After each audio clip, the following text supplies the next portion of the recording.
ನೀ ಮಾಯೆಯೊಳಗೋ ನಿನ್ನೊಳು ಮಾಯೆಯೋ, ನೀ ದೇಹದೊಳಗೋ ನಿನ್ನಳು ದೇಹವೋ, ಬಯಲು ಆಲಯದೊಳಗೋ ಆಲಯವು ಬಯಲೊಳಗೋ.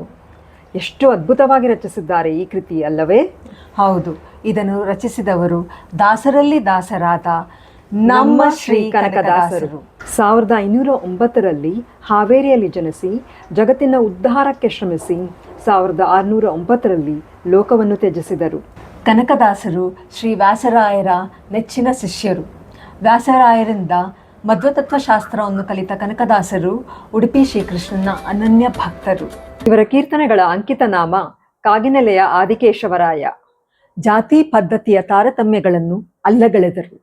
ಜಾತಿಗಿಂತಲೂ ಭಕ್ತಿಯ ಶ್ರೇಷ್ಠವೆಂದು ತಿಳಿಸಿಕೊಟ್ಟ ಮಹಾನುಭಾವರು.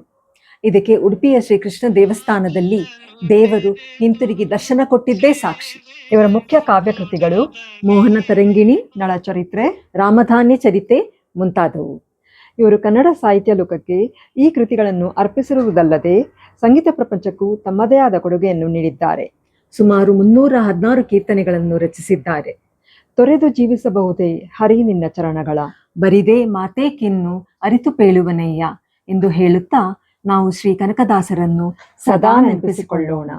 ಹರೇ ಕೃಷ್ಣ.